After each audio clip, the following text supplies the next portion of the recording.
여러분들이 오늘 주보 제목에서 본 것처럼 영적 실패와 성공의 원리하고 괄호치고 1이 되어 있습니다. 이 얘기는 이제 시리즈로 한 3번 정도에 걸쳐서 영적 실패와 성공의 원리에 대해서 우리가 함께 살펴보고자 합니다. 오늘 그 첫 번째 시간으로 이제 여호수아 7장의 본문을 가지고 실패를 성공으로 바꾸려면 어떻게 해야 하는가 하는 내용으로 함께 살펴보도록 하겠습니다. 우리가 알고 있는 것처럼 이 7장의 바로 앞에는 여리고성 함락에 대한 이야기가 담겨 있습니다.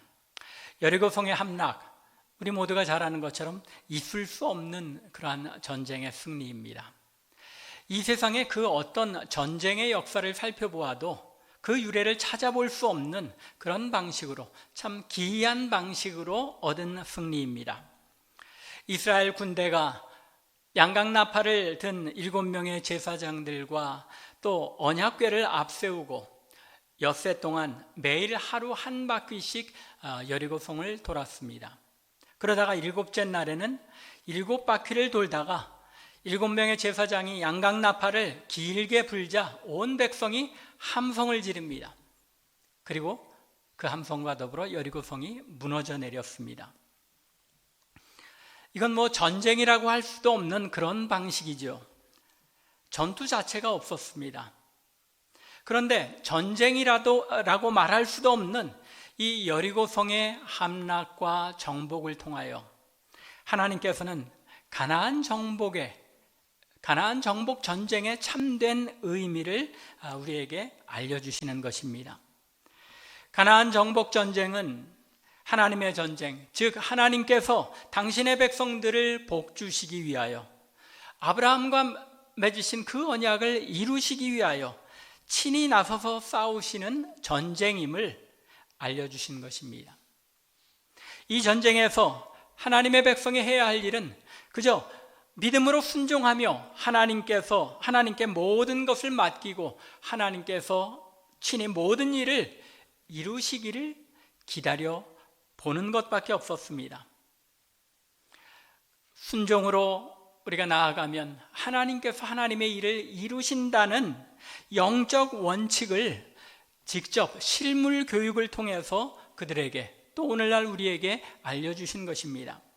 이것이 여호수아 6장의 내용입니다.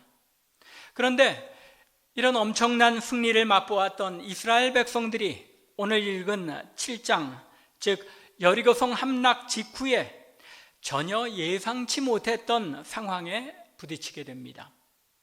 여리고성과는 비교조차 할 수 없는 아주 작은 성인 아이성을 쳐서 함락시키는데 실패하였던 것입니다. 이 패배가 얼마나 예상치 못한 터무니없는 패배였는지 6절부터 8절에 이 여호수아의 반응 속에 잘 나타납니다. 여호수아가 옷을 찢습니다. 그리고 궤 앞에서 땅에 엎드려 머리에 티끌을 뒤집어 썼습니다. 그리고 여호와 앞에 슬프도소이다.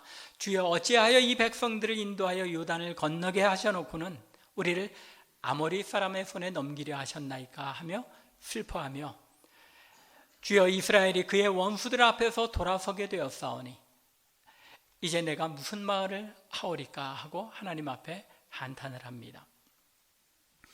터무니없는 승리에 이어진 터무니없는 패배의 이야기, 전쟁의 기본적인 그런 틀을 깨뜨리는 그런 이야기, 이 이야기를 통하여 하나님께서는 하나님의 백성들이 치러야 할 영적 전쟁에 어떻게 승리해야 하는지, 또 어떻게 영적 실패를 성공으로 극복할 수 있는지에 대해서 우리에게 알려주십니다. 이스라엘 백성이 아이성의 전투에서 패배한 이유가 무엇이었는지 그것을 잘 살펴봄으로써 우리는 그것을 통해서 오늘날 하나님의 백성들이 치루어야 하는 영적 전쟁에서 우리가 어떻게 실패하지 않고 영적 승리를 이루어갈 수 있는지를 배워야 한다는 것입니다. 오늘 이 말씀을 살펴봄으로써 아이성의 실패의 교훈이 무엇인지, 또 실패를 치유하는 성공의 비결은 무엇인지 살펴봄으로써 우리가 싸워나가야 할 영적 전쟁에 승리할 수 있는 저와 여러분들 되기를 바랍니다. 먼저 이스라엘 백성들이 아이성을 취하는 데 실패한 첫 번째 이유는 커다란 성취 이후에 오는 자만감, 교만 때문이었습니다. 2절을 보면 여호수아가 아이성을 정탐하도록 사람을 보냅니다. 그런데 3절을 보면 7장 2절에 이어서 3절을 보면 그들이 보고한 내용이 백성을 다 올라가게 하지 말고 2-3천 명만 올라가서 아이를 치게 하소서라고 말합니다. 그리고는 그들은 소수이니 모든 백성을 그리로 보내어 수고롭게 하지 마소서라고 말합니다. 그들은 아주 작은 숫자니까 우리가 전부 올라갈 필요조차도 없습니다. 자그마치 거대한 여리고성을 우리가 무찔렀는데 이 소수밖에 없는 아이성이야 그 어떻겠습니까? 소위 요즘 젊은 사람들이 표현하는 대로 아이성 그건 껌값입니다. 그렇게 보고를 했던 것 같습니다. 자신들이 여리고성을 함락시킬 수 있었던 것이 자신들 편에서는 아무것도 그 어떤 노력도 없이 하나님의 은혜로 얻은 승리였음에도 불구하고 그들은 마치 자신들이 많은 숫자로 여리고성을 얻게 된 것이냐, 여리고성을 무너뜨리게 된 것이냐 착각하고 있었던 것입니다. 아마 60만이나 되는 대군이 소리를 질러서 그 수요 때문에 그 많은 숫자가 외친 함성 때문에 무너졌다고 착각하고 있었는지도 모르겠습니다.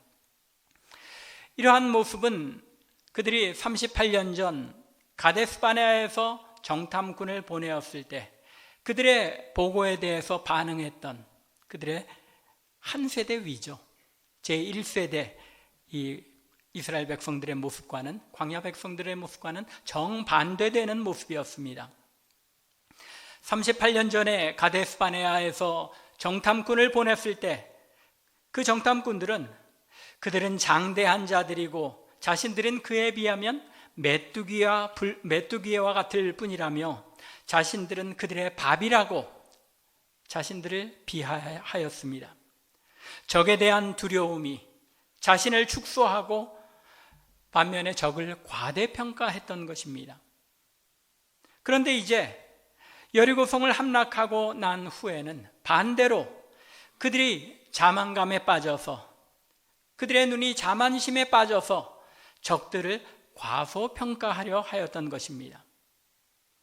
베드로 사도는 베드로전서 5장 8절에서 우리의 대적 사탄이 우는 사자와 같이 두루다니며 삼킬 자를 찾고 있다고 경고합니다. 우리의 대적이 결코 만만한 대적이 아니라는 것이죠. 늘 경계하고 자만하지 말고 경계해야 할 것을 말씀했습니다. 이스라엘 백성들은 여리고성의 전투가 혈과 육으로 싸우는 전투가 아니라 영적인 믿음의 전투였듯이 아이성의 전투 역시 믿음으로 싸워야 할 영적 전쟁이었음을 알아야 했습니다. 가나안을 정복하는 전쟁이 단순히 육적인 나라와 민족의 싸움이 아니라 영적인 싸움이었기에 하나님께서는 이스라엘 백성들로 하여금 법궤를 들고 나가게 하셨고 전쟁을 눈앞에 두고 있는 이스라엘 모든 남성들에게 길갈에서 어떻게 하십니까? 할례를 행하여 언약을 새롭게 하고 나는 너희의 하나님이며 너희는 내 백성이다 라고 언약을 다시 한번 확증하셨던 것입니다. 그런데 그들은 아이성을 치러 올라갈 때에 하나님의 법궤를 가지고 올라가지 않았습니다. 더욱이 여리고성의 첫 번째 전투에 승리를 얻은 데 도취되어서 하나님께서 영적 전초기지로 세우시고 전쟁 후에 돌아가서 영적으로 회복을 얻도록 세우신 기지인 길갈로 돌아가지 않았습니다. 나중에 이제 10장 15절과 45절을 보면 이스라엘 백성들이 아모리 족속과 전쟁 후에 다시 길갈로 돌아갑니다. 그리고 라기스와 에글론, 가사 등 지금 이 구약시대의 블레셋 지역이죠. 그 지역을 치고 나서 승리한 후에도 다시 길갈 진영으로 돌아갑니다. 왜 그렇습니까? 길갈에서 일어났던 일을 기억함으로써 그들이 영적으로 새롭게 되어진다는 것입니다. 자신들이 하나님의 백성이요, 하나님께서 할 일을 통하여 자신들을 성결케 하셨던 것을 되새김으로써 영적 충전을 얻고 또다시 나가서 싸워야 했던 것입니다. 그런데 자신들이 승리를 거둔 여리고에서 그들은 여리고를 무너뜨린 후에 길갈로 돌아가지 않았습니다. 2절, 오늘 우리가 읽은 2절 말씀을 살펴보면 여호수아가 여리고에서 사람을 보냈다고 이야기합니다. 길갈로 돌아간 것이 아니라 내친 김에 여리고에서 그대로 아이성으로 사람을 보내서 정탐하도록 시켰던 것입니다. 그들은 여리고 성이 무너진 것은 자신들이 겸손하게 하나님께서 명하신 일들에 순종할 때에 하나님께서 친히 능력을 나타내신 하나님의 능력의 역사인데, 막상 큰 승리를 얻게 되자 자신들 스스로가 강한 것으로 착각하고 자만하였던 것입니다. 오늘날 하나님의 백성들에게도 이러한 일들이 얼마나 많이 있습니까? 한때 전 국민의 25%가 기독교인이라고 자만했던 우리 한국교회가 지금은 어떻게 되었습니까? 작년 통계로 전 국민의 15%로 줄었다고 하는데 이제 2032년에는 10%로 줄어든다고 합니다. 한국교회가 자만했던 것이죠.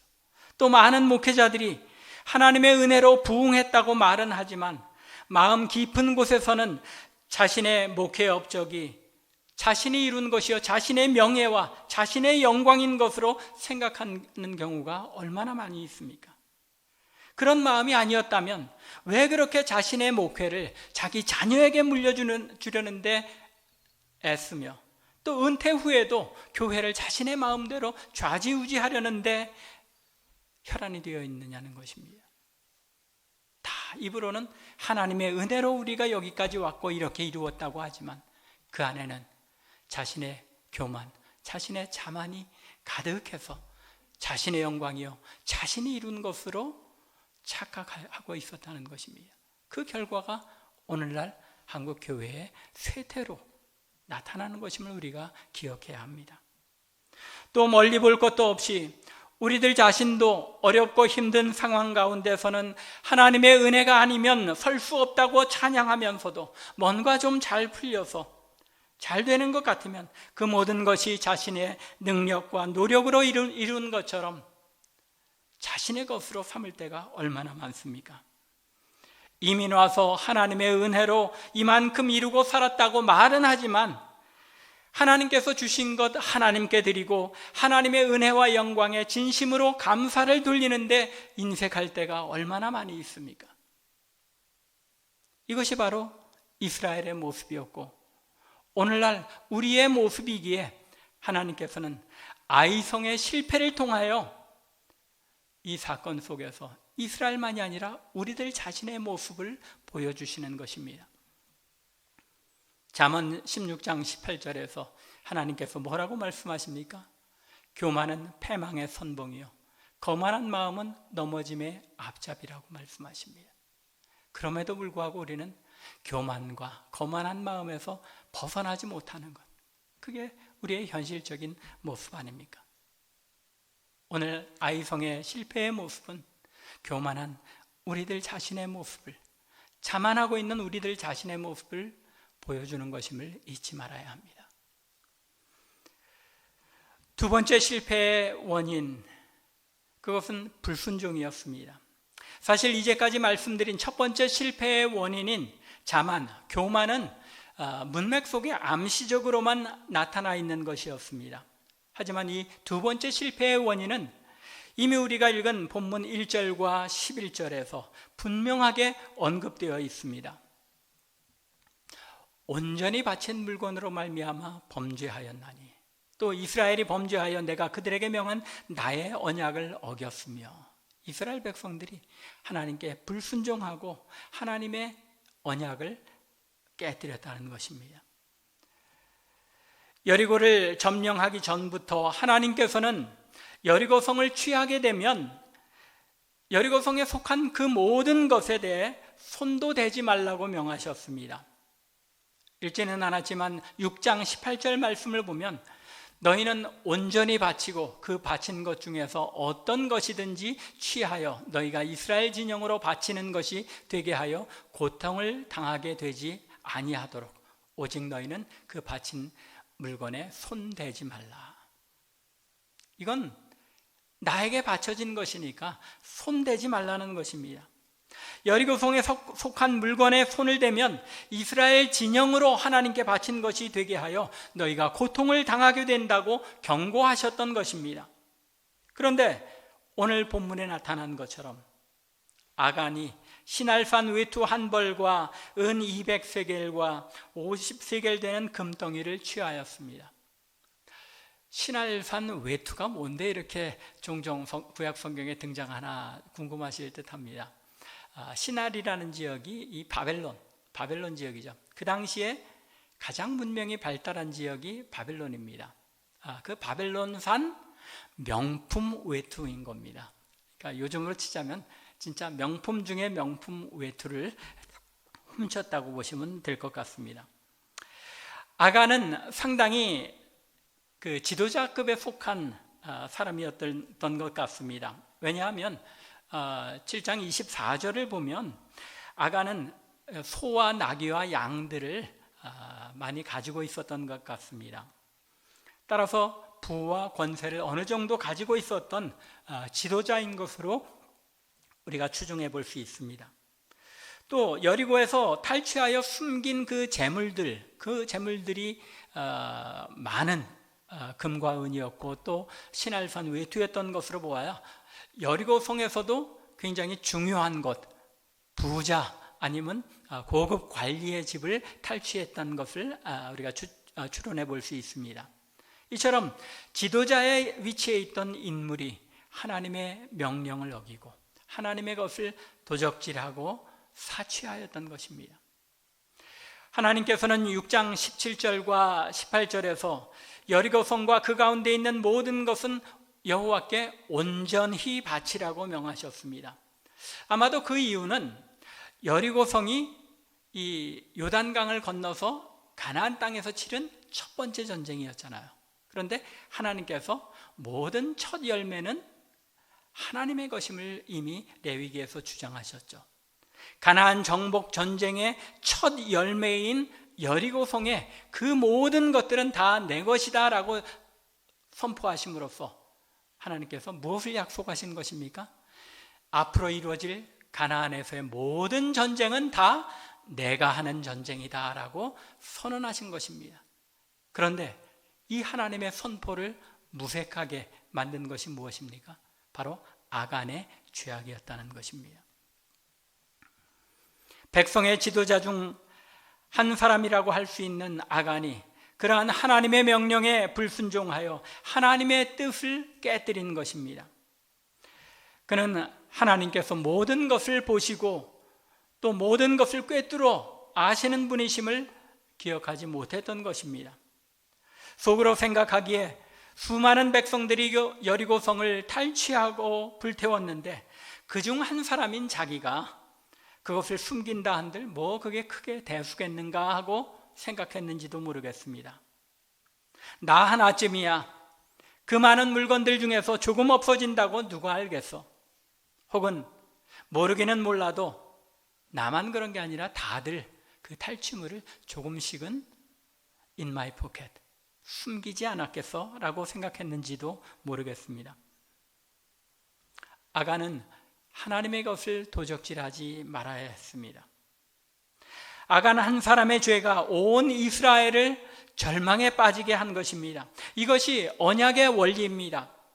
하나님과 언약을 맺은 그 언약의 백성들 가운데 하나님 백성의 공동체에는 한 사람의 죄가 온 공동체를 넘어뜨리기도 하는 것입니다. 특별히 지도자가 넘어질 때에는 온 공동체가 고통을 당하기도 합니다.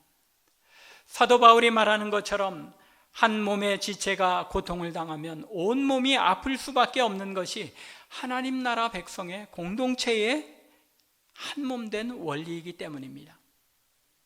그래서 아간이 범죄하였음에도 불구하고 11절에서 하나님께서는 분명하게 이스라엘이 범죄하여라고 말씀합니다. 아간만이 아니라 온 이스라엘이 나에게 범죄한 바가 되었다는 것입니다. 내가 그들에게 명령한 나의 언약을 어겼다고 말씀합니다. 이스라엘이 아이성의 전투에서 실패한 원인, 그것은 불순종이었습니다. 첫 번째 원인이 무엇이었죠? 교만, 자만이었습니다. 그리고 두 번째 원인은 불순종이었습니다. 이 두 가지는 서로 뗄 수 없는 그런 관계에 있는 것을 우리가 성경으로부터 알 수 있습니다. 너무나도 전형적인 인간이 죄를 범하는 그런 모습이죠.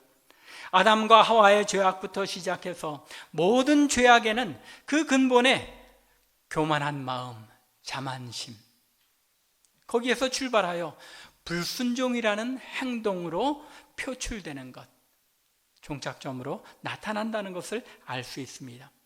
교만은 불순종을 불러오며 모든 불순종은 하나님의 하나님 되심을 인정하지 않는 교만에서 출발한다는 것입니다.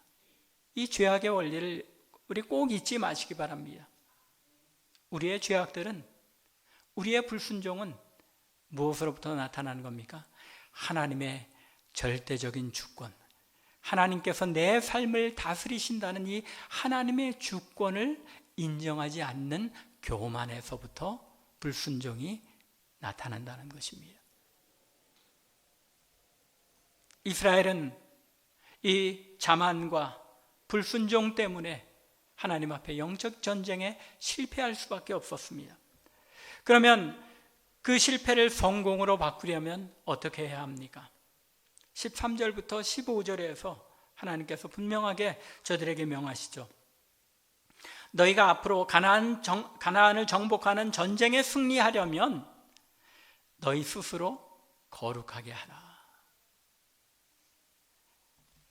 13절에 분명하게 말씀하시죠. 너는 일어나서 백성을 거룩하게 하여 이르기를 너희는 내일을 위하여 스스로 거룩하게 하라.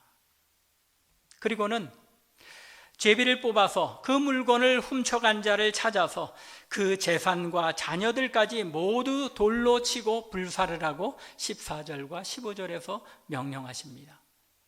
물건을 가진 자로 뽑힌 자는 불사르되 그와 그의 모든 소유를 그리하라. 나중에 24절과 25절에 기록된 것을 보면 단순히 아간 그 한 사람만 하나님 앞에 돌로 치고 불태운 것이 아니라 그의 재물, 그의 아들과 딸들, 심지어 그의 소와 나귀와 양들 및 그의 장막에 속한 모든 것들을 아골골짜기로 끌고 가 돌로 치고 불살랐던 것을 알 수 있습니다. 아간만이 아니라 아들과 딸, 소와 나귀와 양들까지 돌로 치고 불사른 것, 이건 너무 심한 것이 아닌가 생각될 수도 있습니다. 그거 전체 이 여리고를 무너뜨리고 얻은 재물에 비하면 일부에 불과한 건데 그거 조금 숨겼다고 뭐 이렇게 하나님께서 진짜 잔인하다고 하실 정도로 그렇게 저들을 다 멸해야 하는가? 여리고성의 경우도 21절에 보면 그 안에 모든 것, 남녀노소 우양까지 모든 것을 다 진멸하라고 명하셨습니다. 사람이야 그렇다고 해도 굳이 소나 양까지 진멸할 필요는 없지 않은가? 그거 하나님 앞에 제물로 사용한다거나 백성들이 먹으면 얼마나 더 풍족하게, 많이 듣던 이야기죠. 가룟 유다가 값진 향유를 주님 앞에 부은 마리아의 그 행동을 보고 그거 팔면 가난한 사람들 얼마든지 구제할 수 있는데, 얼마든지 유익하게 쓸 수 있는데. 또 나중에 사무엘상 15장에서 사울에게 아말렉을 진멸하라고 명하실 때에도 동일합니다. 하나님께서는 저들에게 남녀노소, 소와 양까지 다 진멸하여 하나님 앞에 제거하라고 명하십니다. 하나님이 잔인한 하나님이십니까? 그렇게 생각할 수도 있습니다. 하지만 성경은 하나님께서 그렇게 명하신 것은 다른 이유가 있다고 설명합니다. 왜냐하면 이것은 영적인 성결의 문제이기 때문이라는 것입니다. 죄의 문제를 해결하여 성결하게 거룩하게 되지 않고서는 하나님께서 그들 가운데 거하실 수 없고, 그런 상태에서는 그들이 전쟁에 나가 승리할 수 없기 때문입니다. 요즘 여러분들이 매일 성경 묵상 가이드를 하시고 계실 텐데, 신명기를 묵상하고 있습니다. 신명기 23장 9절부터 14절의 내용을 보면 이스라엘이 전쟁을 하러 나가서 진을 쳤을 때에 심지어 그 가운데 몽설함으로 부정한 자가 있거든 밖으로 내보냈다가 해질 때에 목욕하고 해진 후에 들어오라고 말합니다. 또 12절 이하를 보면 그들이 화장실을 설치할 때도 진 밖에 변소를 마련하고 그 배설물을 흙으로 덮게 하십니다. 왜 그렇습니까? 이는 내 하나님 여호와께서 너를 구원하시고 적군을 내게 넘기시려고 내 진영 중에 행하심이라. 그러므로 내 진영을 거룩히 하라. 그리하면 내게서 불결한 것을 보시지 않으므로 너를 떠나지 아니하시리라. 이스라엘 진영에 불결한 것, 부정한 것이 있으면 하나님께서 저들과 함께 하실 수 없다는 것입니다. 여러분들, 제가 예배 때마다 가장 먼저 기도를 할 때 뭐라고, 예배의 부름의 기도를 할 때 뭐라고 기도합니까? 하나님의 성령께서 우리의 마음에 죄악된 모든 것들 다 기억나게 하시고 회개하게 하셔야지 우리가 하나님 앞에 성결하게 예배를 할 수 있고, 그래야만 우리가 하나님의 임재를 맛보는 예배를 온전하게 하나님 앞에 드릴 수 있기 때문인 것입니다. 오늘 이 말씀이 우리에게 알려주는 원리가 바로 그것입니다. 여러분들, 왜 하나님의 임재를 맛보는 뜨거운 예배가 우리에게 없나 하고 늘 생각이 되십니까? 우리의 죄악을 먼저 생각하셔야 하는 겁니다. 죄악을 깨끗이 하고 하나님 앞에 성결하게 되어질 때, 그때에 비로소 하나님께서 우리 가운데 함께 하시며 우리 하나님의 임재 가운데 우리가 예배를 드릴 수 있게 된다는 것입니다. 동일한 원리로 여호와의 임재를 상징하는 법궤가 이스라엘의 진중에 있고, 또 그렇게 성결하게 해야만 여호와께서 그들 가운데 함께 하시며 그들이 치르는 모든 전쟁에 하나님께서 친히 나가 싸우심으로 승리하는 그런 축복을 맛볼 수 있기 때문입니다. 하나님께서 잔인해 보일 정도로 이스라엘 백성들 가운데 죄악과 관련된 것은 소나 양까지도 완전히 멸하게 하신 것은 그들이 누려야 할 영적 축복을 온전하게 확보하고 누리기 위해서는 반드시 죄의 문제를 온전히 해결하는 것이 우선적으로 필요했기 때문인 것입니다. 그래서 6장에서 여리고성을 칠 때에도, 그 전에 5장에서 길갈의 이스라엘 진중에서 할례를 행하신 것도 그들을 성결하게 하고 하나님의 백성임을 확증케 하시고 그들 가운데 하나님께서 거하시기 위하여 그렇게 명하셨던 것입니다. 여호와 앞에서 모든 죄의 문제를 회개하여, 그리고 죄를 제거하여 스스로를 성결케 하고 거룩하게 하는 것, 그것만이 하나님께서 당신의 백성들을 위해 가지고 계신 놀라운 축복을 누릴 유일한 방법인 것입니다. 영적인 전쟁에 승리하기를 원하십니까? 왜 이렇게 나는 영적인 전쟁에 늘 패배하고 늘 직사하게 얻어맞는 것일까? 그런 생각이 드십니까?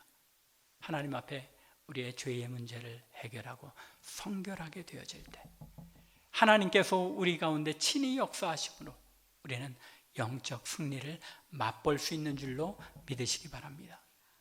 그리고 바로 이 일을 우리 가운데 하나님께서 친히 이루시기 위하여 이 땅에 예수 그리스도를 보내어 예수 그리스도의 보혈로 우리의 죄를 씻어 성결케 하셨고, 또 성령이 우리 안에 거하심으로 말미암아 늘 우리의 죄악을 회개할 수 있는 은혜를 허락하신 것입니다. 더 이상 우리는 이 구약의 이스라엘 백성들이 맛보았던 것 같은 완전한 영적 실패를 맛보지 않아도 된다는 것입니다. 하나님 앞에 성령께서 우리에게 찔림을 주시는 대로 우리의 죄악을 내어놓고 회개하기만 하면 하나님께서 우리 가운데 능력으로 역사하시는 것을 맛볼 수 있는 것입니다. 말씀을 맺겠습니다. 우리가 이 땅에서 하나님의 백성으로 살아가는 동안은 그 누구도 영적 전쟁을 피해갈 수 없습니다. 그리고 이 영적 전쟁을 치르는 동안 어떤 때에는 여리고성의 승리와 같은 우리가 이해할 수조차 없는 그런 승리를 얻기도 하고, 또 어떤 때에는 아이성의 실패와 같이 우리를 기가 꺾이게 하는 그런 실패를 겪을 수도 있습니다. 하지만 오늘의 본문 말씀은 우리가 승리할 때 스스로 교만하여 그것이 내가 이룬 것인 줄로 착각하지 않아야 이스라엘 백성들이 실패했던 것 같은 그런 동일한 실패를 맛보지 않을 수 있다고 말씀합니다. 실패의 원인을 잘 돌아보고 반복하지 않아야 한다는 것입니다. 가장 큰 원인은 자만심과 또 탐심이었고 불순종이었습니다. 교만과 탐심 및 그로 인한 불순종, 이것들이 모든 죄의 근원이며 우리를 넘어지게 하는 것들임을 기억해야 합니다. 그러기에 우리는 한편으로는 이러한 죄악의 굴레들로부터 우리를 구원하시기 위하여 예수 그리스도께서 이 땅에 오셨고 우리를 거룩한 하나님의 백성이 되게 하셨다는 사실에 감사하며 찬양하는 한편, 또 한편으로는 여전히 우리를 넘어지게 하는 것이 이러한 실패의 원인들이 우리 주변에 있다는 것을 늘 기억하고 그것들을 발견할 때마다 철저히 회개하고 스스로를 성결케 함으로써 매일매일의 영적 전쟁을 승리해 나가는 저와 여러분들 되기를 주님의 이름으로 간절히 축원합니다. 기도드리겠습니다.